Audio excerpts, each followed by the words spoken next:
low key.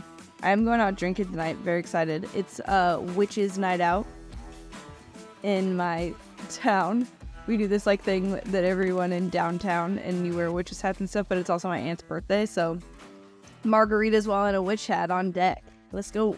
That sounds fun. It does sound fun, doesn't it? I've got to go to gymnastics practice. 2 separate stages of life right now. Well, yeah, It'll catch up to me, don't you worry. Don't you worry. We are recording. Oh, good. Why were you gonna? What were you gonna say? No, just gymnastics practice of the whole world. There's just no. telling him. It's the whole world. You know, if producer Matt wanted to reveal that, that's just a very sad cutaway. To be fair, though, I think that Jack's gonna be an Olympian, and we're both gonna get to experience that because I will be like, I've quote known him his whole life. Like I will go full stage. Like I'll be talking to like the local news stations. Like, yeah, I've known him since he was little, and now look how far now we'll see what he wants to do. He's definitely my best shot I got. Oh, he by far. I mean, he is my best little athlete. Olivia is gonna run the world, so she'll probably be president, and then she is doing cheerleading, by the way. Huh? She's been like very self-conscious, and then she's like, it's very odd with her hair. Her hair is what makes her self-conscious. She doesn't want to wear her hair up. Okay. Dude, and whatever. So I've been talking to her about it. But I like make jokes, all positive. Like obviously I'm like, oh, show the ears like that. She's like, Dad, I'm gonna do cheerleading. You cannot talk about my hair ever again. And I'm like, done. So this morning she comes up to me. She goes, Dad, I wore my hair up this morning. And I just stared at her. I go, very good. I'm not allowed to comment. And I just walked away. Like she's testing me. She is. She's baiting you. I told her, I go, if you do it, I'll shave my head. I go, I will shave my, I would shave my head for her. She goes, I thought about it. I don't want you to shave your head. I was like, okay. She should do what Jason Kelsey's daughter did, where you want like your hair to be pink. And I'll then dye you my get hair like pink. a pink. I'll do whatever it fucking takes, man. That's exciting for her, though. I'm excited. Yes. Is it like a Pop Warner type thing where they go to like the football games and they cheer, or is it like it's very serious, like very serious in our area? It's like is it all-star cheer? It's like baseball and cheerleading in my town are like intense, and I don't know, man. Oh, if it's all-star cheer, then girl, yeah, it's a lot. You're in for a treat. I'll be happy if she's happy. Aw, this is cute parenting. We're starting off on like such a soft note. Yeah, and now we can start to make fun of some people again, which is good. Yeah. All right, you ready? Yes. All right, here we go. Rock and roll. 3, 2. That's a clean crack.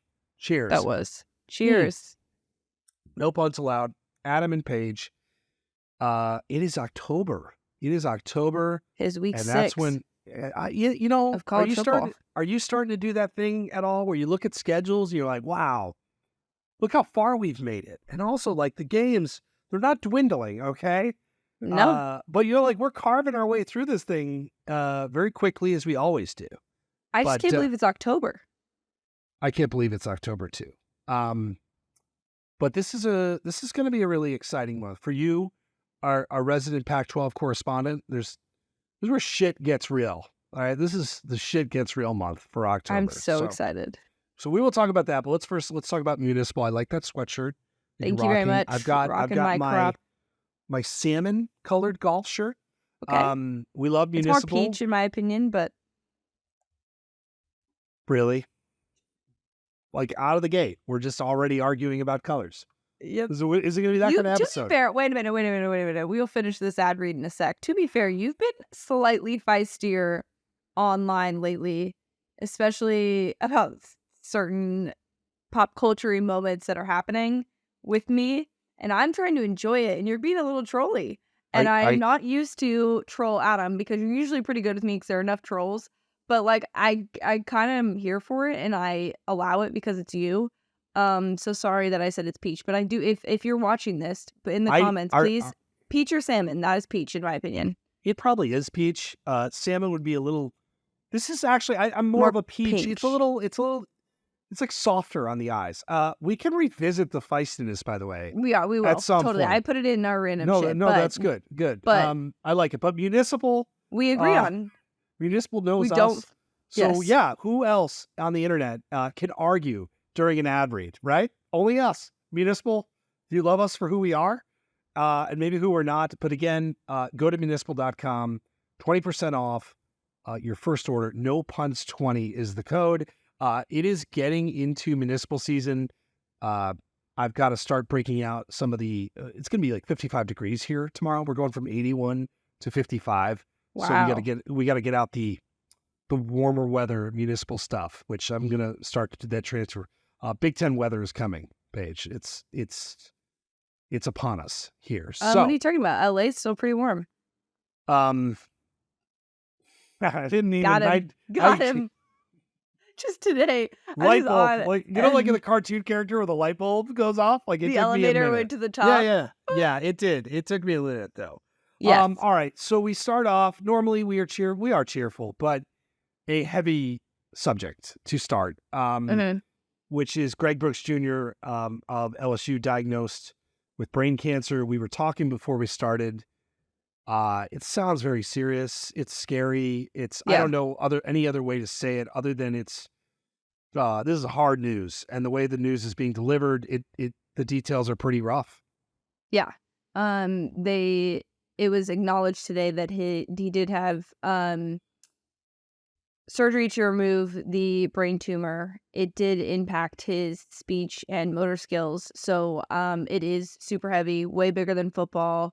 And it is hard when stuff like this happens because, we always are focused on the football aspect of it. But our thoughts are certainly with, him, his family, and LSU as a whole, because that's not easy for his teammates, and they want to be there in their minds. They're certainly going to be with him as we kind of monitor the situation, but hoping for a full recovery and the best of news in terms of the cancer has not spread anywhere as of right now. But again, having to have that surgery certainly has impacted him. So it seems like it'll be a long road, and we didn't get any we knew there was something wrong. They said there was a brain tumor, but there wasn't given any detail of what might be the next step if he could return or things like that. So right now it's more focused on getting him back to full health and less about the football stuff. But we just wanted to acknowledge that and give you guys an update on that news that came out today shortly before we were recording. It's an interesting for LSU as a football program, like, the talk of no defense and Jane Daniels and playing this very exciting game. This is perspective, I guess. Yeah. It's just immediate perspective. And you said it, like, just it's shocking and it's sad and it's a kid. I mean, I can, it's like the age and all the other things involved. I think every once in a while you're hit in the face hard by real life things that intersect with football. And this is one of them. So again, our continued thoughts. It is scary, but we hope obviously for nothing but the best, like everybody else who does as well. Awkward segue. There's no good way to segue. We are the best at awkward segues. Yeah, to we just football addressed things. it. It's an awkward segue. We're going to talk about football now, even though we started with that for sure. Well, they're but always, awkward segue. That's our thing. Awkward We segue. do awkward segue. So, and it is a little weird. Kirby Smart thinks the whole SEC should be ranked. What load of horseshit is this? I think it's his way of, I think he heard the haters saying that Georgia should not be ranked number one, which, by the way, they should not be. You and I do a college football show on Sundays, and we react to the AP poll. And that made me, I said before the show, I was like, I'm going to be so annoyed if Georgia stays at 1. And I think this was Kirby's way of fighting back with coach speak of being like, well, I think everybody. I mean, that's the dumbest statement you could make in the sense that, like, you really think Vanderbilt should be ranked, Kirby? Tell me. And he's like, oh, people don't want to schedule SEC teams. That's not true. Bring it on. Pac-12's I'll play ready. Arkansas right now, buddy. Yeah. Actually, I feel bad for Arkansas. Okay, this is a heavy Georgia pod. We haven't had one of these in a while. It is. So, we'll talk Kirby, and then we'll talk ranking, and we got to talk Brock Bowers. We do all Georgia all the time.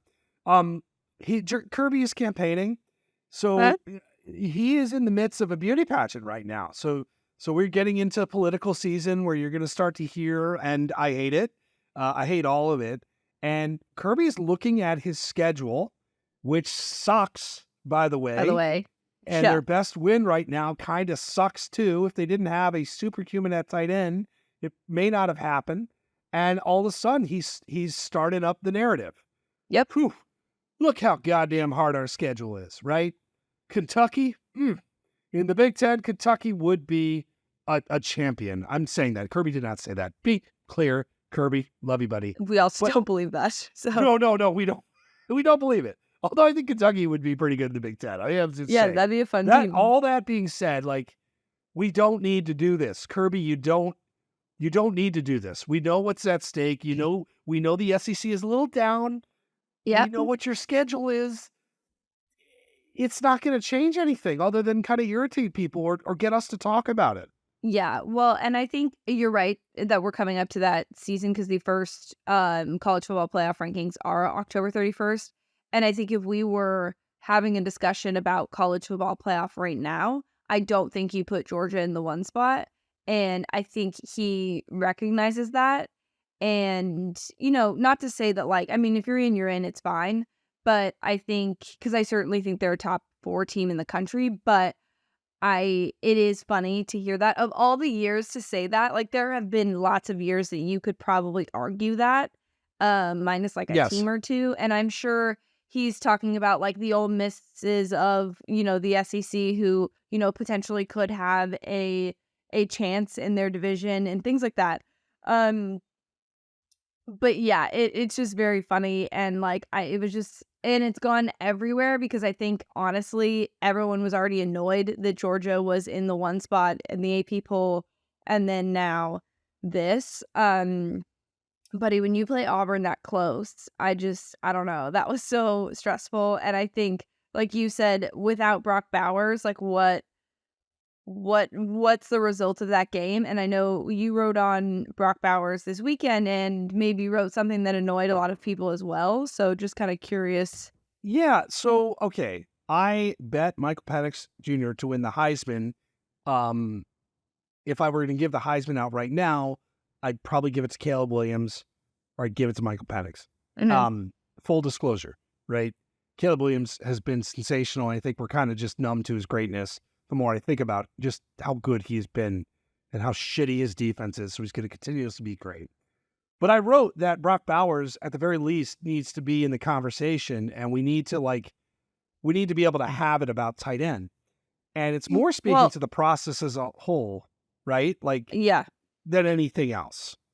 Yeah, I also think like it's not even just about just tight ends. It's about like every other position. Like we talk about this every year. This isn't necessarily a quarterback award. It has become a quarterback award. And to be fair, the quarterbacks that are, in the front running of the Heisman certainly deserve the Heisman.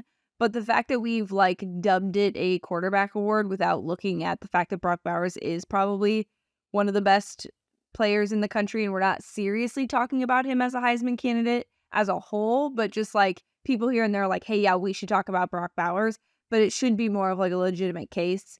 And that is funny that it's triggered a lot of people. No, I got like a lot of really weird responses, like people call like clickbait, like this. The intent of this was not clickbait. Brock Bowers in that game, and it's 2 consecutive games right now, he's been superhuman, like is having an impact that is far greater than a tight end. And I'll say this, one other thing, the ingredients to do this are all in place. Georgia is without stars, although I actually liked what I saw from Carson Beck. I don't think thought he made some great plays in that game. Granted, he made them to his tight ends, but I thought he made some great throws.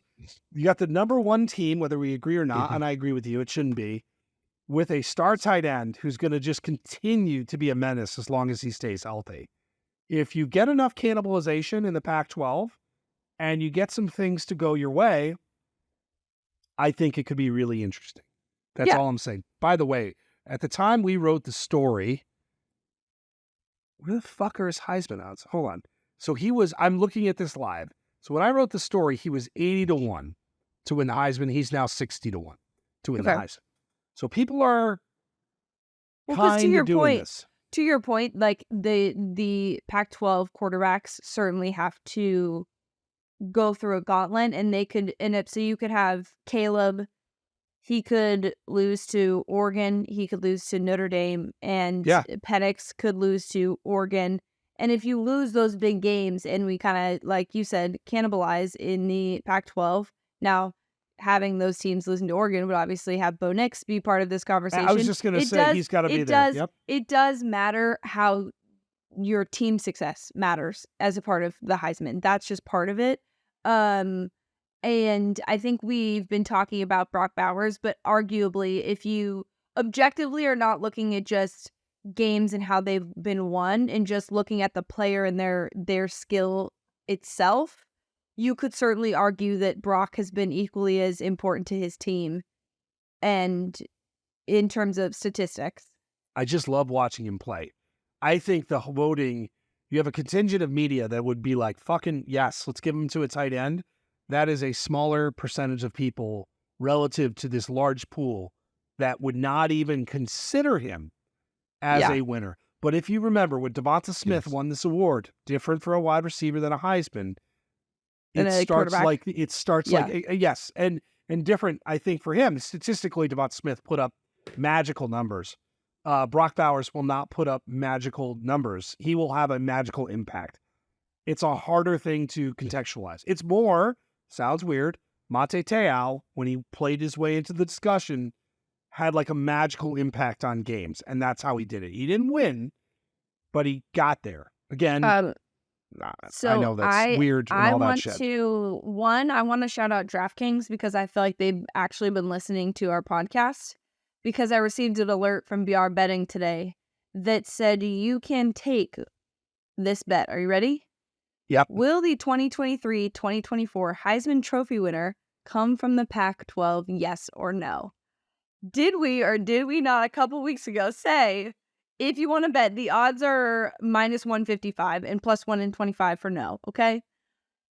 We told you that it probably would have been a good bet to take that the Heisman Trophy winner would come from the Pac-12. But I just think that's funny that that's now a prop bet that you can choose is one that we came up with on this podcast a couple weeks ago. It is a great bet, by the way. We do it 100%. And I don't know, tie a bow on Georgia, like, they're still number one. They play Kentucky. It's a ranked game. It's a good team. If they blow out Kentucky, maybe they kind of hold off the Michigan or whomever for number two. Sure. Although Texas, I think, could have a potentially a strong candidacy for number one if they look really great against Oklahoma. We'll talk about that game. We are also at the end of this college football news segment. We are going to rank our top 10 teams because we've heard enough people say that the AP poll does not look good this year, which kind of agree. And we will rank our top 10 teams. So just a heads up on that front. That is coming. I gotta admit, I have to make sure I have that. You do. You rank them every. I know you have it. I know you have the link. But it's like, and then like easy access. I actually keep an Excel. Okay. Oh wow. To make it. I do. Yeah. So look at you, fancy with your Excel. I opened up my Excel. All right. But yeah, they shouldn't be number one. So we can talk about other teams. I know that's a lot of Georgia for your liking in a podcast. Yeah, I mean, we're going to pivot to something we never really talk about on this podcast. Alabama. And that is full sarcasm. Nick Saban in Alabama. This weekend, Miss Terry did not go to the Alabama game for the first time. Coach Saban said since he's gotten to Alabama. This is the first game she missed. But she said it was a lot easier for her to watch the game from home. On TV, she could see a lot more. She waited up for him to get back and coached him up a little bit. And he did also mention that she had said prior that he needs to get on their butts and needs to be mean to the guys and get fired up. And we did see a fired up Nick Saban this weekend. So basically, like, our theory that like everything runs through Miss Terry and Miss Terry's the real like boss behind the Alabama dynasty is confirmed. So I just want to put that out there. And I also love that he's like telling us his stuff. Like, don't you feel like he's like sharing so much more lately? It is interesting that Alabama, as Saban enters the soft, and I say soft in like a the lightest, the lightest of ways. Saban soft. He's apologizing to reporters and he's laughing and he's joking, and Alabama kind of looks like shit. And then Dragon comes out, and I prefer Dragon Saban. I like soft. I like it's been fun, but actually seeing him in his element with 4 minutes left in a game that's over. Yes. Just berating, people. Now it's different, right? Like I ripped on Trent Dilfer. We ripped on Trent Dilfer, I believe, or was that this week? I've been ripping on him to everybody know. Was that Trent Dilfer this week? It was this week, ripping people on the sideline. Now Trent Dilfer was ripping his staff. We said that this was a terrible hire. I've got all sorts of UAB things going on this week. We'll talk about that in locks. It hits different when Nick berates a coach or a player, right? Mm-hmm. Like you can do it if you've earned it. Nick has earned it, and it feels like a warm blanket when Nick is yelling at people on the sideline. I feel at home now. Yeah, it's like the most comforting thing in college football is Nick Saban losing his ever-loving mind and like throwing a headset. And but the fact that his wife is encouraging it, like, because she knows that's how he's been successful all these years, and she's just like in charge. And if he steps out of line, she puts him back in line. It's the best, and he admits that. Like, I love that he's like the greatest. Like he is the GOAT. We know that he's the GOAT. He's the GOAT. And like he admits that like Miss Terry is what really keeps him being the GOAT. Like that just makes me so happy. What's funny too, just we have spent some time around her at games, and her disposition is just it's not like she's done this forever. She seems very happy to be there, and I mean that in the best possible way. There's a sense of appreciation I have when I'm around her. You know what I mean? First of all, I've never met her, but it's on my bucket list of things to do. I know they say don't meet your heroes, but forget it. But obviously I had her, Kristen Saban is my friend, and we've talked about Miss Terry and obviously her love of things, but I don't know if you remember that close game. It was when I think Gus Malzahn was still at Auburn, and that like close game they played against Auburn in the Iron Bowl, and she was like so excited afterwards. And like when you're used to seeing Alabama play joyless murder ball, and then you get a shot of Miss Terry being just so excited to beat Auburn because she knows she's like it's like every game is special. Like and I get that vibe from her. And I mean, Terry, you are welcome to come on this podcast anytime. That's an iconic scene. It is. And it was a grind. Saban's pissed about that game. And she's just with her pom-pom and like waiting for him in the tunnel. And it just was the cutest thing that I've ever seen. So they're such relationship goals. It's not even funny. But like I said before, Miss Terry, you're welcome on this podcast anytime. Always.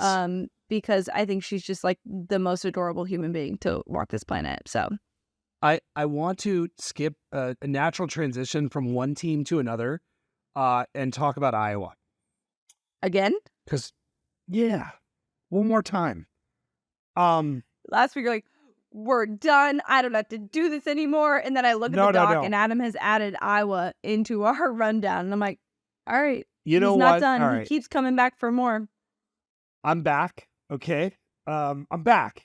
Iowa. I'm back. I am back. Now I have some conditions of being back. Okay. Let's hear them. I don't know how much of the Iowa-Michigan State game that you watched. There's a lot going on here. So Cade McNamara's out for the year, which terrible. Really, really sucks. And I'm bummed for him. It sounds like he's coming back. We really never got to see him. He was hurt even before the season began. What a bummer. Cooper DeJean, have you watched him play their cornerback, and he's a return man? Like, there's some really cool, like, Iowa shit going on with him. So he's bringing me back. But the thing that's really bringing me back, Deacon Hill is Iowa's backup quarterback, okay? And again, you may not know this. Deacon Hill is 6'3", 6'4", and 260 pounds. Mm-hmm. He is a fucking hoss, okay? and he can throw the absolute shit out of the football. All right. And his receivers dropped 1 million passes, but it's like, Iowa for some reason has cornered the market for big quarterbacks that can throw hard. Spencer Petras last year threw hard, but it was like going to kill a fan in the stands. We don't want that. Iowa, here's all I ask. You've got this big, beautiful quarterback who has a great smile and looks like a great deal of fun. Just throw the shit out of the football. Like, no one cares. I don't care if you throw it to the wrong fucking guy, wrong team, throw it in the end zone. Let this beautiful, big quarterback throw the fucking pill around, okay? And I'll be back. That's my those are my terms. Okay. I want to be back. You can change the narrative, Iowa, just by letting this QB do his thing. And Paige, I'm telling you, you have to spend some time just watching to watch Iowa him throw, because it is. There's some Milton vibes. I mean, he has that type of arm, but it's weird seeing it in Iowa. We have to unleash the fury. All right, so Iowa, I'm back, but please sign the contract, and I'll seal the deal here. I thought you didn't want Iowa to do any more contracts with gimmicky things in it that says you can, It's like a. This is the last one. Okay. This is not a gimmick. This is for my heart and soul. Okay. Well, I'm glad we have this on record. I'm back, but let him throw the fucking ball. Like, let him throw.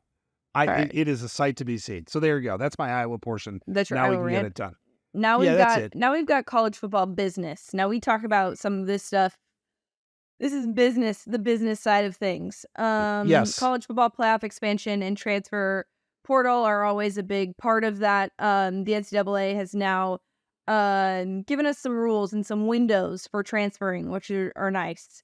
It took us a few reads to be able to understand this, because really the writing of this stuff is very confusing at times, and it's different for every sport. But for football, it is day after the playoff transfer window opens for 30 days, and then it's again in the spring, correct? For 15 days? Is it the playoff or the playoff? It's when it's announced. I think it might be when it's announced. Sorry, I meant the college football playoff, which is final announcements.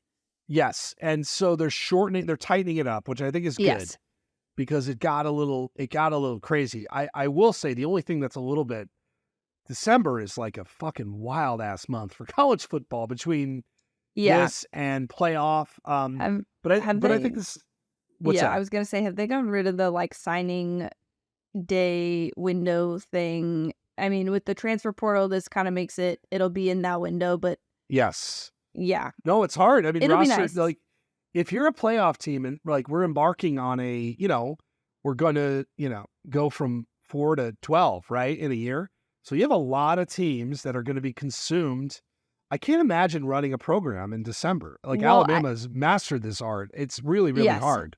I think there should be. I think the timeline for signing day, I feel like they need to do it again where they yes. If they're going to do the 30 days after that, it should be the same for signing day. Signing day shouldn't happen in the middle of December and be that Friday cutoff. That's especially when there's still a window for people to transfer. So I still think that needs to be worked out a little bit. But I'm glad that they're limiting it, and I'm, hopeful in the sense that things that the NCAA are implementing are helping a lot of recruiting directors. I know there's a scholarship thing as well in there that kind of helps with the transition from, FBS to FCS and, scholarship numbers and things like that, which is also very helpful. There's a lot of stuff that is good. Good job, NCAA. We'll give you a golf clap, okay? That they've been doing. So that's a positive. It's good. This is a W. I agree with you. This is a win. It's we can celebrate the wins. We don't have to just kick the losses. I know, right? So just a reminder, we do celebrate the wins of the NCAA. Other business side of things, college football playoff expansion is happening. How exactly it's going to be executed and what it looks like. It's still going to be a 12-team playoff, but thanks to the Pac-12 moving around, things have been delayed in terms of, exactly who gets an auto bid, who's going to be involved, all those things. But that doesn't mean the business of TV rights has stopped. It is in full swing. So we have reports of Amazon that came out yesterday. Or NBC is interested, started yesterday. And then today we have Amazon and I believe Apple TV are both in the conversation here for rights. How do we feel about some of this stuff? I know we've had Notre Dame on Peacock. We have different entities on different streaming services. Thoughts on this? And do you think we kind of get it right when it comes to the 12-team playoff and having access to watch those things? That you hit on it, right? My concern is access. And, I think as a Comcast Xfinity person, I have Peacock. I do like NBC's presentation of college football. So I'm good with NBC. It is a little, I don't know, old school, older person here. It just, my ears go up when I hear this, right? Because we're so used to ESPN kind of owning all of this, for better or worse. And so I am a creature of habit. And I'm not saying it's a good thing. In fact, you could argue that ESPN's, ownership of this has killed the Pac-12 and all the other shit that we could say they have not helped this. I could say pretty convincingly. So that being said, spreading it around, I think is a decent thing. I'm a little TBD on this, I guess, until we see. I'm not surprised people want to get in on it, though. It like that.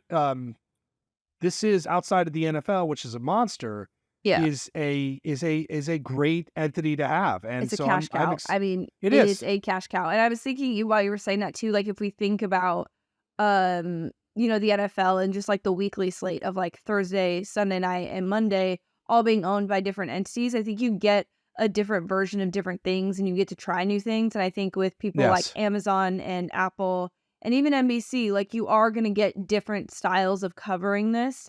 And you're going to have favorites. I mean, we've even seen it with like Big Noon Kickoff and ESPN having game day. And like, I prefer sometimes to tune into Big Noon Kickoff for certain things. Game day, they got my guy, Pat McAfee on there. And so I do enjoy watching it more so than I have in the past couple of years this year. But it is fascinating to me. I will say I'm hoping that there's another big streaming service that gets in on the pie. I would hope that we could get some rights over in the Turner Bleacher Report realm, which would be super cool for college football.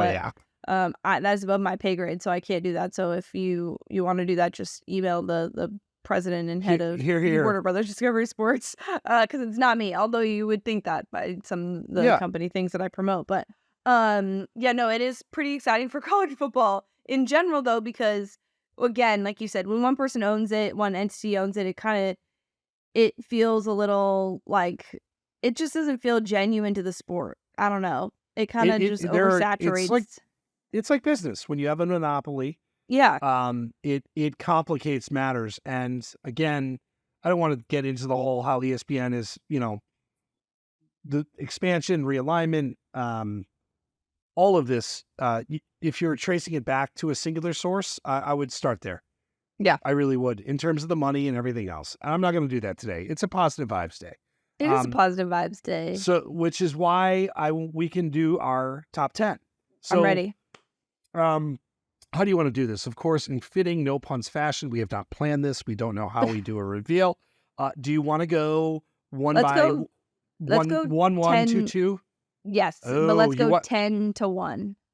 All right, hold on. Let me make sure I have my 10. Okay, make sure you like your 10 too. If you want to change anything, let me know. No, I'm pretty comfortable. I'm happy to kick it off. Okay.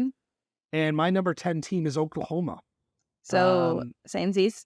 Okay, so I think that's a little high. 8 people, they're what, 12? Let me get it up. Something like that. We'll talk about Red River in a minute. It's a really perplexing game for me. I really struggle with it. I don't have a great feel. But Oklahoma is 12 in the 8 people, and I think that they're the number 10 team in the country. So, that game is going to be good. It's going to end of the last, we've had a lot of lopsided one way or the other. There's been really, really close ones recently too. I think this one's going to be a close one.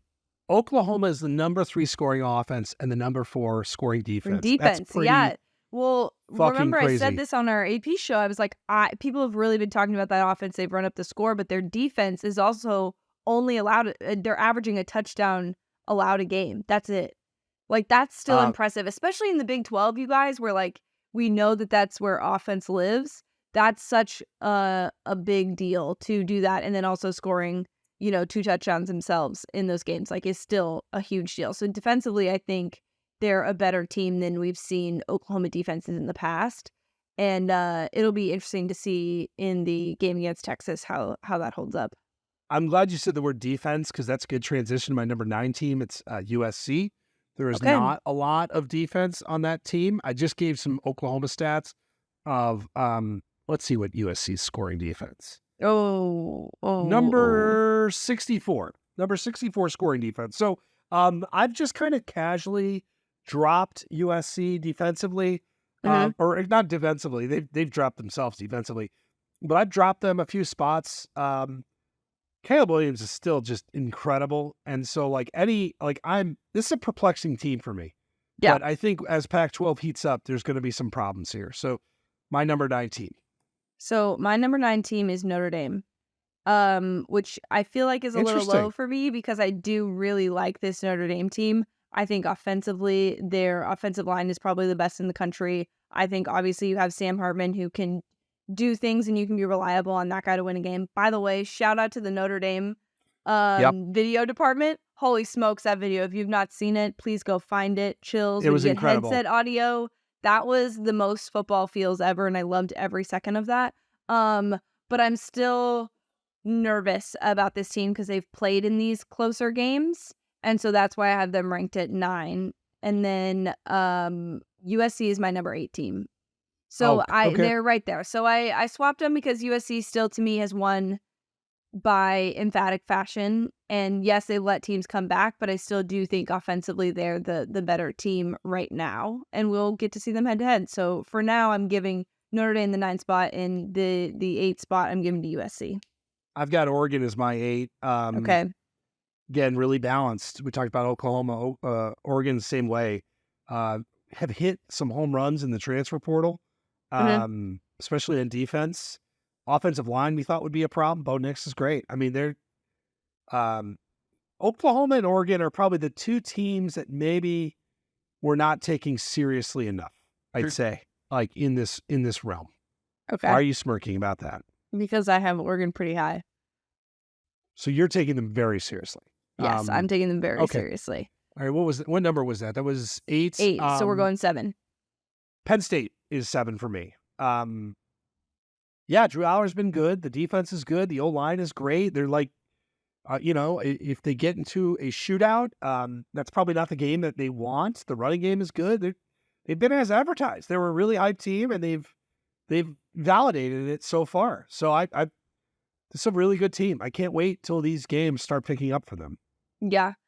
At 7, I'm taking Florida State. I think they were a little overhyped. I think that we've seen them playing closer games, and I don't know, something just makes me really uneasy about them, and I feel like they're gonna lose a game that they should win, and do the true like ACC Clemsoning thing. So I have Florida State at 7, which I feel like is a lot lower than most people. But again, like your last team, I have Penn State at 6 over Florida State. Interesting on Florida State. At 6, I have Washington. Now, shout out to your Arizona Wildcats, putting a little bit of a scare in Washington. I just think that's how it's going to be all year in the Pac-12. Teams are going to get, we saw Oregon with Texas Tech, right? Like Washington's made it look so fucking easy that when they don't, it's like, hey, what's wrong? So that's just the way it goes. Next week is Oregon, Washington, right? Yep. Fun football game of the year alert. Seriously. One of them. So no, Washington defensively has been really a lot better. Another team that's hit in the transfer portal defensively. Look at Oregon and Washington. They got defensive backs in from like good school, Oklahoma State, Alabama, and it's paying off. Like you look at transfer portal successes. And I wrote about this week at BR, by the way. So I had to educate myself a little bit. Sam Hartman, Colorado. We talked a lot about some of the obvious ones. Oregon and Washington are where they are because of what they were able to do in this lovely transfer portal world. Yeah. So Michael Penix is a fucking beast, man. I love watching him play football. Number 5, I have Oregon. So the Ducks are pretty high for me. Yes. Having watched I got- Oregon and Washington enough, those two teams to me, I think can compete with any other team in the country. And I would say, as much as Kirby thinks that everyone in the SEC should be ranked, maybe I think everyone in the Pac-12 should be ranked. So you've given me something to think about here, and I've been thinking about this week. I've got Florida State at 5, but I'm wondering if we're going to look back at that Florida State LSU game and how we're going to remember it. So last year we were like, hey, what the hell are these two teams doing? And then it aged very well. Those teams played well. Yeah. LSU's defense is shit. Florida State could have lost to Clemson, almost lost to Boston College. I actually like Florida State this week, by the way. I'm going to keep them there for now because the resume-wise says they probably belong, but the radar, the ears are up. I need to see a little bit more from them, and I'm curious what we get. Well, and I think that's why I had them so low in this top 10 is just because I feel like the hype was so real and that game pushed them up, and because they haven't lost, they haven't really moved completely down, and I think there are other teams that have proved that they're better as the season has gone on, and I think we're hanging on a little bit to that hype a little too long. So that's sort of where I was at. Are we at 4? I gave Oregon at 5. Yeah, I've got Ohio State at 4. State. Ayo. So look at us both. It's an interesting evaluation. They beat Notre Dame. It wasn't pretty, but it was effective. What are we going to get out of Kyle McCord? If we see a little bit more out of him, they could be number 1. They're kind of a tough team for me to rank right now. Yeah. No, a lot to like, obviously. I think you more recently get a ranked win. I think you get the approval. Obviously, we're going to see them play against tougher opponents in the near future. Obviously, lots of questions, but I think solidly at 4 based on the performance this season. I'm excited to talk about them in locks, by the way. I really am. We'll get to it, but Ohio State, Maryland, I think is a really sneaky good game. 11 a.m. slate this week, by the way, is a fucking banger. It really is. 9 a.m. for you, which is always good. All right. Yes. Number 3. I think we're going to be. Well, I have Texas at number 3. Do you have Texas at number 3? No. Oh, go Dogs. I forgot Texas. I left Texas out of my top 10. So that's even better. That's even better. No punts allowed. Now, did you do that on purpose or did you just forget them? A little of both. I moved them down. So how I did this is I had a top 25 and I moved them down thinking that I was going to move them back up. But I honestly, I'm okay with it. No, but you know what's funny? So behind the curtain, as we like to say, when we do our top 25 rankings for BR after like 12 hours of football, we're ranking teams. It was 2 weeks ago that I did my ranking and you text me, I forgot Florida State. Yeah. And you're like, you forgot Florida State. I was like, hey, Florida State. Shit. It happens a lot. And it's not just us. You talk to other people that vote. When after the long days of football, it happens all the time. I think people are going to be very mad online when they see that I left them out, but it's mostly just because I don't. I think that they might lose to Oklahoma this weekend. So I like it. Lean into the lean omission. into the lean into it. At 3, I do have Go Dogs, but probably not the dogs that you think. Of the bulldog variety. I have the bulldog variety. The no, other I'm dogs, cool with that. Yeah, the Bulldogs, I have it at 3. Georgia, I put at 3. I get it. We kind of explained it, I guess, why we would feel that way. I kind of agree with it. I have Texas at 3. Alabama win, I think actually is aging pretty well. We'll see what happens this week against A&M. Fucking fun game. We'll talk about it in a minute. I'll leave it be there. Number 2, I have Georgia. Again, I dropped them from 1. You could make the case that I should drop them further. If they haven't won back-to-back national championships, they would be further down. So I'm willing to say that. Yes, I have Michigan at 2. You got some fucking ranking. You got like the good shit here with the rankings. Yep. Because this is how I feel based on watching these games, not based on the rankings that were ranked at the beginning of the year. And that's why we're doing this right now. It's because I'm so sick of talking about Georgia in the number Yes. 1 spot and Michigan at the number 2, even though I think, Yes. Michigan should be here. But I think Michigan should be ranked above Georgia. Like, if you've watched these games, like, come on, let's give credit where credit is due. I had Michigan at number 1. And they had their best win of the year last week against Nebraska. The schedule has not been very good. But they look like the most complete team. I'm a little surprised, by the way, just a quick Michigan aside. So when there's like mock drafts coming out now, and I'm in Chicago, I'm not a Bears fan, I'm a Jets fan. Different story entirely. Still But, sad, like, both ends. But It is, oh yeah, a lot of sad. My football, my sports teams are an embarrassment. But JJ McCarthy is like being projected as like a top 5 pick. Now I like JJ McCarthy. I almost tweeted this yesterday. I am a bigger believer in JJ McCarthy than most. Okay, and I've been on this bandwagon, as you know, for a while. yeah, I'm a little shocked that people like him more than I do. Like the scouting world is like, this is the guy. It's like, whoa, guys, like let's take it easy here. And not that this is the same, but one, that draft Twitter can be, I know why you didn't tweet that because I know how draft Twitter can be, and I also know how Michigan fans can be. But like, don't you get the vibes that this is giving, like, this isn't the same because he's better than him, but it's giving Zach Wilson vibes where like people just want to be different than the Caleb and the Drake May conversation, and so they're bringing someone else into this to try and like change it up. Like, it drives me crazy that we do this. We're gonna do this with Michael Penix, by the way, because his throwing motion is wonky. It looks like he's throwing a like a hand grenade or something. Yeah. And it's gonna annoy the shit out of me. Yeah. And I can't wait for that because I'm gonna rant about this so we're gonna take JJ McCarthy, who is a great athlete and he's got a good arm. Again, I like him. This is the weird thing. I'm largely campaigning for him when people are taking overboard. It's like, hey, buddy, like you've had enough. Why don't you relax? That's what I want to say. So, well, speaking of Michael Penix Jr., I have Washington ranked as the number 1 team in the country. I love it. Because you know what? They deserve to be ranked number 1.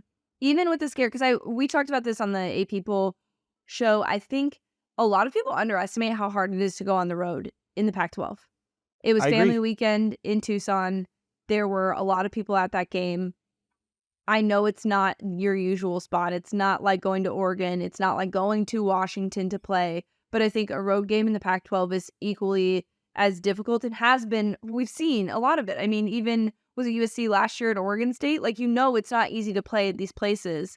No. And I think people underestimate that in the Pac-12 significantly. And I think just what we've seen from Washington on both sides of the ball, I would give them the nod at 1. And then Texas fans are just going to be livid that I left them out completely. Cal is not a bad team this year. Michigan State, who knows? But it was at Michigan State. Boise State is not a bad team. They've kicked the living shit out of teams. Out of these, yeah. So when they have a close game with Arizona, that never quite felt like it was slipping away, but it was close, right? Oh, I had no hope. Like, I wasn't like, maybe, no, but like, you but like Arizona's a good team too. So, like, just sign me. No, they are. They're like way better. Like basically they're what relevant. we're saying is, Kirby, is you were right. There should be a conference that should have every team ranked, and it should be the Pac-12. Absolute horseshit. All right, so there's our top 10. Let's talk before we get into locks, which is very controversial this week. Very our most controversial installment of locks of the week, and you'll see why momentarily. But let's talk a little bit about some of these games. Ohio State, not Ohio State. I'm sorry, Oklahoma. I was thinking red. I'm not going to say the color red. I already screwed remember that you up in the butchered live that. stream. Yeah, Scarlet. I don't say color, just red. Oklahoma, Red. Texas, Red River shootout. It is the shootout. The point spread on this game right now, I believe, is 6.5. So it was What's 5.5. the total? And I believe the total is at 60.5. So Texas is 6.5 point favorite. The total is 60.5. I can honestly say this game is perplexing to me. I actually really don't like. I like the slate. I'm not very comfortable from a gambling perspective with this. I have no idea, Paige. I'm always willing to admit that. I don't know what's going to happen in this game. The quarterbacks are really good. The defenses look really good. They've got really good skill position players. I think Texas is slightly better than Oklahoma. Mm-hmm. I think they're caught pretty similar. I think Texas should be a little bit better. but I don't feel over-leveraged. And I back Texas, obviously. Anyone that listens to this pod knows where I stand on my Texas allegiance. I can't say I feel great about that this week. Oklahoma has been really, really good. And it's a kind of rivalry game. unpredictable. Yeah, and Rivalry it's just game. there's something about this game that, like, even when, because Texas on the record has had better recruiting classes, has had, you know, more 5 stars, all the things, and all the blue chips everywhere, but it's always still been a crazy rivalry game, and I think that this is an example of an Oklahoma defense that is something that Texas really hasn't had to face. I know people are going to be like, they went against Alabama. Great, but Alabama didn't have shit figured out then. I am interested to see how Texas handles this challenge, and if they do handle this challenge well, I will put them in my top 10, guys. That's somehow making it worse. But that's amazing. Yeah, it's fine. No, I would lean Texas. I don't think I want any part gambling on this game. The total is another number that I'm perplexed by. No, I don't even want to touch that. We'll talk about why I'm not touching that period. No. But let's talk a little bit. This is another game that is giving me fits. Again, I don't love this card. I hate people out there who cover college football that like look at everything and want to be an expert. This is one of the more perplexing cards I've seen in the last couple of years. Texas A&M Alabama is a game that has absolutely tortured me. Now, historically, Jimbo, I don't want to say he has Saban's number, but they've really played Alabama hard. Nobody really has Saban's number, but if there's anybody, Hugh Freeze and Jimbo seem to like get competitive showings in these games. So, A&M's playing with a backup quarterback who's not your normal backup quarterback. Alabama seems to have something in Jalen Milroe. I do want to give him a shout out. I love watching him play football. I love him running. Just let him run. Just let him go. Just let him cook. My God, what a fun player. So yeah, I would lean Alabama in this game, but I can't say I feel good about that. Yeah, I think this might be when Alabama turns it on and we see. And this, I might eat crow after this. But I just think because this has been such a close game that it's not one of the trap games that they've been a part of the last couple of years. I genuinely think they have the things moving in the right direction in this. I know, too, also, Texas A&M last week outperformed kind of what I thought they were going to with a backup quarterback. So and people had said before, don't count them out without him. So, yeah, I think it'll be close-ish, but I would say that I think Alabama still. What is it? What's the spread? 2. Yeah. I think we're okay. Roll Tide. Except maybe not. I'm betting on it. Well, we'll say that. Last one. Let's say Maryland for locks because that game is in my locks, so I'll give you some perspective. Yes. Georgia, Kentucky. Part of me just wanted to grab those damn points, 14.5. And say, Georgia, you're not good enough. Beat me again. I'm scared. I do think Georgia has the ability to turn this on. Mm-hmm. They have better players. Yeah, they're kind of in like cruise control right now. They are, and I think Kirby, when you see it, kind of knows it. But whatever. Like he's been on teams that have been in cruise control before at Georgia and at Alabama. I think Kentucky can keep this game close enough. I do. The state of Georgia has not been great, so I'd probably lean Kentucky. I think it could be very similar to the Auburn game. Kentucky's been good. The running is good. They just dismantled Florida. Again, another team that found some life in the transfer portal. So I don't know. I don't have strong. Again, it's not a strong take week for me. Me neither, because I feel like this could be a week that actually provides some chaos where we get something unexpected. I think this Georgia-Kentucky game can be something very unexpected that we did not anticipate at the start of the season. Now, before we get into locks of the week, it dawned on me that I have not been utilizing the alcohol. This used to be picks and pints. It's now locks in the week. As true punts, no punts fashion, we just kind of do whatever the hell we want on a week-to-week basis. But here's my beer this week. It is a Subs Hero IPA. Okay. It is a Revolution Brewing, Chicago brewer. I've done Revolution beers before. Really good. Really, really good. I got a variety pack in the fridge. Delightful hoppy beer. So I just wanted to get that out there. Just want to shout out the beer. Now, that is not the main event of Locks of the Week, and neither is the fact that I believe in the last 2 weeks I'm either 9-1 or 8-2 with my main picks. The main event is you and your current state of affairs when it comes to gambling in college football, and I will give you the floor. Yeah, I started off the season incredibly strong. Like, first week 0, week 1, and week 2, I was riding probably the biggest heater in terms of picks.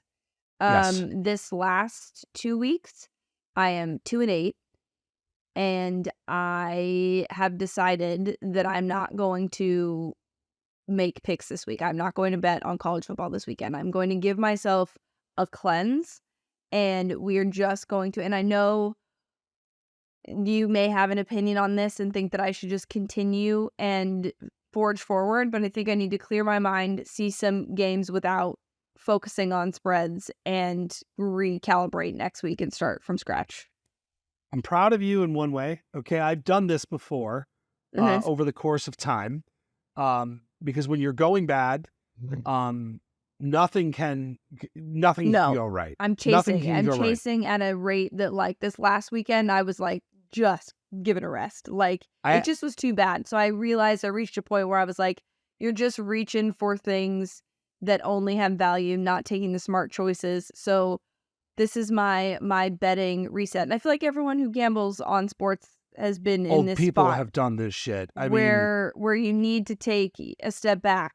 And you know, I the other part of this is I could give you guys picks so you could fade me, but I'd rather us all collectively win money together starting next week.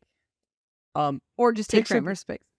Well, they've been hot for me. Now, it's funny, last week, and I'll look at my BR, I was 5-4 for BR last week. So I do 5 for no punts. We'll get to those in a second. I started off great. Oregon State was good. You were not happy about Utah. We're not going to rehash that. That's not what we're doing. NC State, I lucked out, and I was 2-0. You lost the Texas Tech Oregon one. Just don't forget that. Well, I wasn't going to bring it up. But remember how openly you put that in my face, and I said the gambling gods are cruel motherfuckers. This is a curse. This was a curse that happened to me. I got too cocky about my winnings in the first couple of weeks. It's fair. I really am egg on my face because I was, and you warned me. You did via tweet, via podcast, via text. You warned me, and now I'm reaping the repercussions.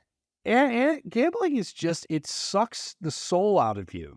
I love it. Okay, I love it.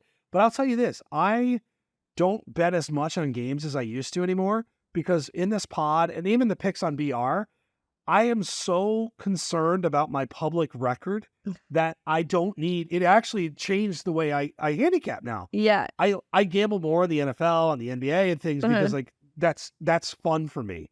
I agonize over my fucking picks every week. Yeah. Oh, totally. Which is totally fair. But I literally live bet Kansas this weekend. Like, that's how you know you're down bad. I live bet Kansas this weekend.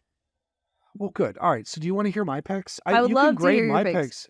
All right. You know what? Here's the thing. I will say I will bet your picks this week. I won't bet my own. So I'm not fully taking the weekend off of gambling, and maybe I can make some money. How about that? All right. So full disclaimer, this is one of the toughest weeks I have done this year. Normally my formula is I look for underdogs in home opportunities. I have one, I believe. I've not done great on totals this year. I've got some totals. This is a really tough card. So, first and foremost, UCLA -3.5 versus Washington State. This is a formula that's done very well for me this year, which is betting home Pac-12 teams. Oregon State last week, Washington State the week before. Washington State's really fun. This is a gut check game. I really still like this UCLA team, and I think at home they're going to be much, much better. So that's one. This is the gut check game of the week. UAB +3.5 versus South Florida. So UAB, fucking Trent Dilfer is yelling at the whole fucking universe on the sideline. UAB's schedule has been terrible. Tulane, Georgia, brutal. If you look at who UAB has played, actually, it's pretty brutal. USF, of course, was close with Alabama a few weeks ago. Everyone's going to be on South Florida. You know what I do when everyone's on one side? We go the other way. Yeah. LSU -5.5 versus Missouri. I don't love it. I really don't. It was at 6.5 earlier today. It's at 5.5, which tells me there's some steam out in Missouri. I don't think, Missouri's been a good team to me this year. I've won on them a few times. They beat Kansas State. I'm going to back Jane Daniels, man. I think lost in the whole LSU narrative. Like, he is playing some fucking crazy football. Those wide receivers are playing great. Hurrah. All right. Hurrah. Well, actually, I'll save my most controversial one for last. Okay. Louisville, Notre Dame over 54. I had the over in Notre Dame Duke last week. There was a lot of red zone fuckery that did not help this bet. It was a sluggish game. I think Louisville's offense is going to be a lot better than they were. I think Notre Dame's offense is going to be a lot better than they were. I expect this could be a really fun game. I don't know what side I like, but this could be a fun game. All right. Last one. I feel like I'm being a square. I'm going to take the cheese here, Paige. This is a mousetrap. Okay. Maryland +19.5 versus Ohio State. Now, when you see lines like this, you're like, okay, what do we do here? Where are people betting in this? I have questions still about Ohio State. I think Vegas is a little bullish with Ohio State lines. I think Maryland is pretty good. They have a good quarterback. They spread the ball around. This is not my style of bet, but I think it's too many points. I'm going to take Maryland +19.5. They could lose by fucking 30. I fully am at peace if that happens, but I don't love this card. So I have to dip. I have to get out of my rhythm to assemble my locks. And Maryland, come on, let's go. Let's ride, Terps. I'm in. Hey, get into that top 25, baby. Get into that top 25. Yeah, what blow to shit that is, by the way. They were not ranked. Yeah, that was ridiculous. But I support you in these locks, and I will not be participating because I need to cleanse. I like it for a weekend. It's a cleanse. It's a betting cleanse. Well, on college football, it's not. It's not take everything off the table, you know. No. You got to live a little. I get that. Some Ryder Cup bets still hit, so we're all right. Good. All right. I know we're running long, but random shit. Where do you want to start? I want to start with the Zach Wilson stuff that happened this weekend or this week, where post game, obviously, there was an analyst talking to Chris Jones of the Chiefs and was essentially trying to bait him into saying something bad about Zach Wilson and watching him on tape, and said he was garbage. And now, here's my thing. If you would have said to me, Paige, in 2023, you are going to come to the defense of Zach Wilson, I wouldn't have laughed in your face. And I just think that we're getting a little too comfortable with being very, very openly critical about some of these players. And I think Zach Wilson has taken such a hit. It's interesting to me to hear the conversation about him versus the conversation with Daniel Jones. I think people are a little bit more delicate with Daniel Jones. I don't know if it's just because people have a distaste for him or whatever, but it was very interesting to watch. Arguably one of the best games that he's played in the NFL, besides obviously the fumble, and then have that be the narrative. It felt very clickbaity and wanting to bait someone else into agreeing with your opinion, so you're validated that another professional football player agrees with you. And I just didn't. It was just very in poor taste. And I know that this is your quarterback now, and I'm sure you were disappointed with that game. But thoughts on just the narrative around Zach Wilson, and also this level of comfort that has now emerged with people being able to call someone garbage on national television. Well, and it was Rodney Harrison, who is a Jets fan, like we have history with. So that, but apparently he apologized. I thought Salah handled it pretty well. I'll give him props for that.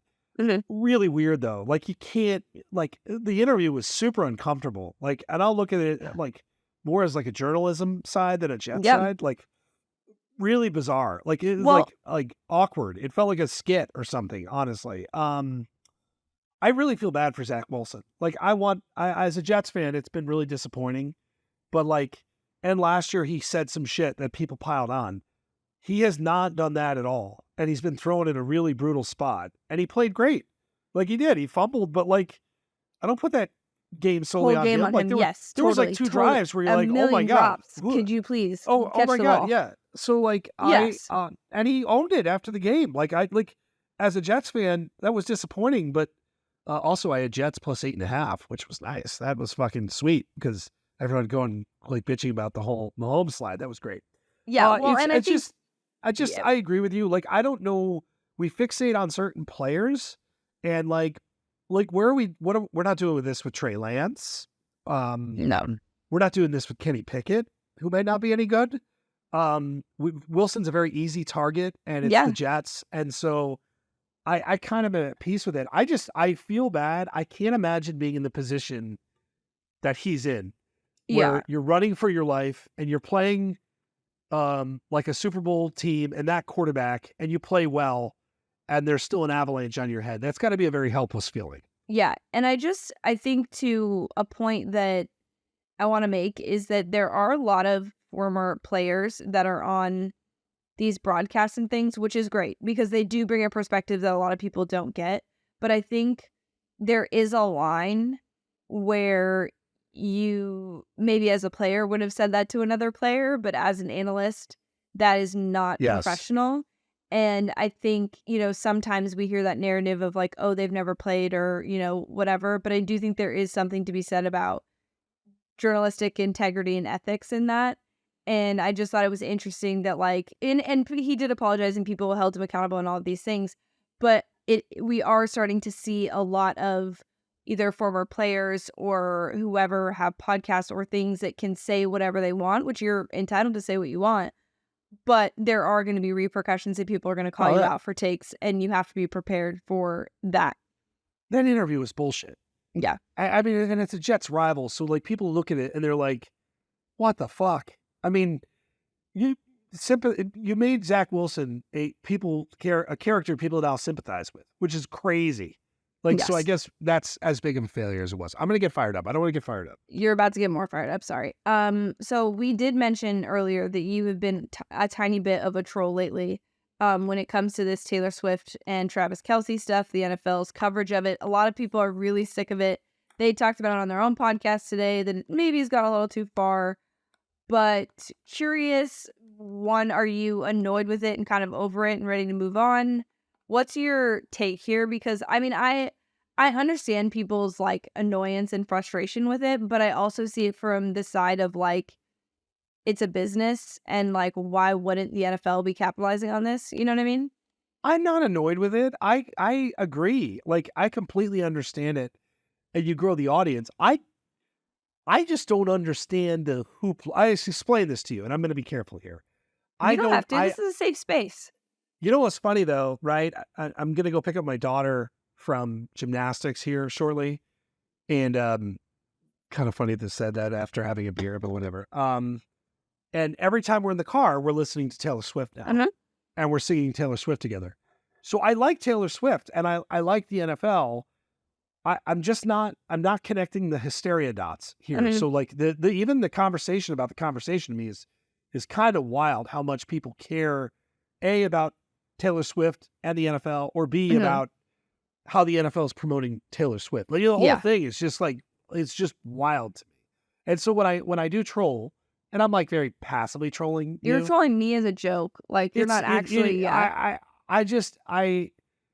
I mean, good for the NFL. This is a great way to grow your audience, like organically. But if I'm Travis Kelce and you're looking at this, you're probably like, holy fuck. But like, you knew that was going to happen. Yeah, totally. I think, right? Like they're, well, and everybody knows what's going on here. Yeah. And I think the part that I have a hard time with is the annoyance of it.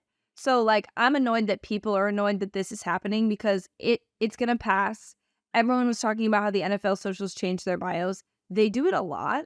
And I even knew that. They did come out and say that they do that. They had to give a statement on this, which I think is a little ridiculous. Well, it is when the Jets game, I'm not going to bitch about it. There were some really weird calls that largely went the Chiefs' way. Yes. So when you have that at stake and you're inadvertently, you have social teams that are not thinking about how the refs But are doing. that's an NFL You thing, got and also even if there was not the Taylor Swift thing, the narrative it. that the NFL would try and Oh, control is not going to be around those calls anyway. And I think it's people's just annoyance in general that it's like a female hysteria based thing. And I'm not saying you, I'm saying like there are yeah, people I that get are it. like writing signs that say not a Swiftie, and like, why do That's you such a waste care? of And I time. think Nicole Auerbach wrote a story about just football gatekeepers in general and like sports gatekeepers. And I think this is such a larger conversation and people are really exposing themselves by being annoyed by this. I think you could say, hey, it's too much coverage, whatever, but you can also look at it from the business perspective. And I mean, as someone who like looks at numbers based on some of the things we're doing, there's a perfect example of this when it comes to college football. Look at Colorado, okay? Yes. You are literally taking Coach Prime Yes. fanatics and you're throwing them into something that's not necessarily about college football, but it's being promoted that way. It's a And great so example. it's so interesting to me that this is annoying to people. And like, don't get me wrong, I was annoyed by the fact that like we were not focusing on the fact that Colorado wasn't that good. And so I could see why people would be annoyed that, you know, we're not focusing on missed calls or the things that people think that Chiefs get calls compared to other teams. But I think this idea that like you've got 2 million more women watching this sport and they're like, oh, they don't even know what they're watching. It's like, Oh, shut the fuck up. okay, That's so stupid. it's No, so dumb. Why are we gatekeeping? Why? no, the NFL has a really the part with the Chiefs though, because you have gambling, you have officiating, you have a contingent of people that think NFL is rigged, and the Chiefs are on the end. And I don't believe this, by the way. So I'm prefacing all of this. Like, I hated some of the calls. That was a poorly officiated game. There was some bullshit there, but it wasn't. I don't think it was meant to. The NFL really has to walk a delicate line, and I would imagine that this week there were some conversations on the social channel saying like, "Hey, like we're getting it. Like, we're trying to grow our audience. This is great, but you probably have to be careful with that because there's so much at stake if you start to do that." It has nothing to do with Taylor Swift, by the way. It has everything to do with just yes, walking the line of the narrative and what you're posting, because you are just this larger entity of the hub. yeah. And that's Well, and also again. the engagement on Taylor Swift stuff is probably insane. As someone who, again, looks at numbers a Oh yeah, lot based on sports things, like I can tell 27 you million. guys that like the numbers don't lie, and like it's a business, and the Yes, more and like being annoyed by that is just silly because there's gonna be something else that comes up that takes the attention away from this. Taylor being at an NFL game is huge for the league in general, and if they continue this relationship, yeah, of course there's going to be Chiefs games that are probably on prime time, but the Chiefs are still good, guys, so it's okay that this is happening. So I think, yeah, it's just an interesting conversation. It's frustrating, I think, for me because I know what it's like to have to prove that you know what you're talking about, and it's just irritating that it's like, what, even if you know Swifties don't know what they're watching, they're going to be exposed to it, they're going to pay attention to it, and to be dude. fair, of all the crazy fan bases, they will figure it out and they will know exactly who they're talking about, what they're talking about as soon as it's explained to them once. Did the refs know how to call fucking holding? Like, can Do you you fucking can fucking G like? God, I'm not even my anger. Like, that was such a frustrating game. It was teach a the great Swifties cover about though. holding and they can tell you Great whether or not? cover. Oh my god. So I had a parlay. I had a Oh, the 5-team Patrick Mahomes parlay. slide? Oh, Won me a wow. 5-team parlay. I'm pissed off about the Jets. I'm like, God damn it. And then he slides, and I'm like, okay. But like, like it was a weird, That is a weird amazing. Oh I yeah, love yeah. that. So I love everybody that. was and the hardos of like, that's not the play. That's not the It's proper not play. football. It's Oh, also a shut good up. thing in terms of like clock management and things like that. Like it's not just a It is gambling the thing. play. And Patrick Mahomes, when he gets up and holds his Does arms the up, oh and it's kind of like fuck you gamblers, which I also yeah, that's I great. do want to bring up the elephant in the room about the Brittany Mahomes hanging out with Taylor Swift and people being like, oh, they hit it off. Let me tell you, one, I made a meme, which I thought was very, very funny this weekend. And I'm sorry if I offended anyone with that meme because I normally don't jump on the make fun of Brittany Mahomes bandwagon. But I will say that, like, if you're surprised by the fact that Taylor Swift is friends with her, then you haven't been paying attention, because Taylor is all about, like, her entire career, she's been told she's to this, to that, tone it down, all those things, and that's exactly what Brittany Mahomes hears all the time, and she's certainly not gonna subscribe to that, so I approve of that friendship, and I hope that gives people better perspective on Brittany Mahomes and the fact that maybe we're a little too critical of some people because we're a little jelly of the situation that they're in. Some of it gets back to the Zach Wilson thing. Like, it's just, we are an insane society of people that are on televisions. It is insane. Yes. One more thing before we go. I know it's been a long pod. But I do have a family friend who has started a GoFundMe for some Maui relief, because a lot of people are unable to work and they're trying to work with getting them supplies for things and things like that. So I will have the GoFundMe.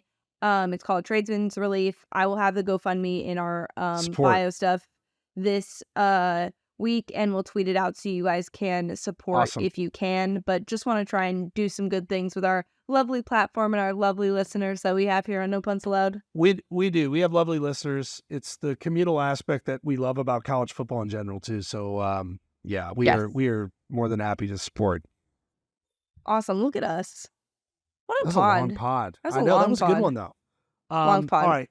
So I have a wedding this weekend. I'm gonna watch football games. I'm just gonna go no comment. I have one on next it. weekend. So it's kind of the Taylor Swift. Plan your fall weddings. Do your fall wedding. Okay, that's what we I'm know. say. I'm going to a wedding. I have two weddings in October. Am I slightly inconvenienced by it? Yes. Yes. But only because it impacts work and everything else. But I am excited to see family and friends and open bar the shit out of this thing. I love an open bar. If I have to work earlier. God damn, that's gonna be it. That's gonna be a day. But if you were to have a do-over on your wedding and you had a signature cocktail, what would be your signature cocktail? Like the groom's signature cocktail?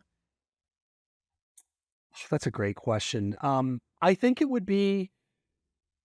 I'm just it's so boring.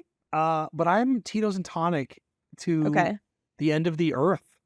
And that was my cocktail at my wedding. Did you have do one? Something? Oh yeah. My dad, we did the whole open bar thing, and it was very controversial because we, the packages for alcohol are $1 billion. Yeah. And we had like a secret stash, my dad and I, and it was like for us only. And so I think it was Grey Goose. Like, we were doing Goose and and I'll drink whatever. Amazing. Vodka. But that was it. So yeah, I think that's largely, I've become more of a wine person, but I'm not drinking a fucking wine at a wedding. I love wine, but I can't do that. No. Mine would be probably a dirty martini, just because I really love, even though it's not like a crowd pleaser. I almost went there. I love dirty martinis. Yeah. Maybe I can, in the future, make it a espresso martini to make it easier for people to digest. But if you're not a dirty martini person, we're not friends. Also vodka instead of gin, but I love gin. I love gin too, so I don't know. No. Dirty martini was my number 2, by the way. We have the vodka synergy. Vodka gin going. Yes. So I don't know what I'll be doing this weekend. I'm going to be glued to my fucking phone, if I'm being honest, and I'm going to be getting yelled at by both my wife and her family. I mean, that's my thing. If you're going to invite me to a fall wedding, you have to be okay with me being on my phone. The wedding that I'm going to not this weekend, but the following weekend, is my cousin. He is a Wisconsin fan, so he's fine with me watching football at his wedding. So I'll be discreet. Yeah, I'll be discreet. Not during the ceremony, unless I have a bet. Yeah. But, it's going to be fun. I will get a lot of questions about my football thoughts, so I'll have to pretend like I know what I'm talking about. I know we need to wrap this up, but isn't that such a pain when you have some time off and people are like, hey, what do you think? And I'm like, not today. I don't want to talk about it. I'm so sorry. This wedding is on Caitlin's side. There's a lot of Notre Dame fans, which is fun. Okay. So you can tell them your podcast host really believes in them, and also if any of them have a direct line. What time does Notre Dame play? They might be there'll probably be some watching. I've got to charge the bats and get the portable batteries. Notre Dame is the here. later game. It's going to be the 6:30 game your time. Oh yeah. There'll definitely be some Notre Dame watching. It won't just be you. We will have some. We have the TVs going. All right. All right. We should wrap it up. So we should. I got to go pick up a kid. So enjoy the games, everybody. Good week of games. Texas, Oklahoma. What a banger. For Paige, I am Adam. We will talk to you guys next week.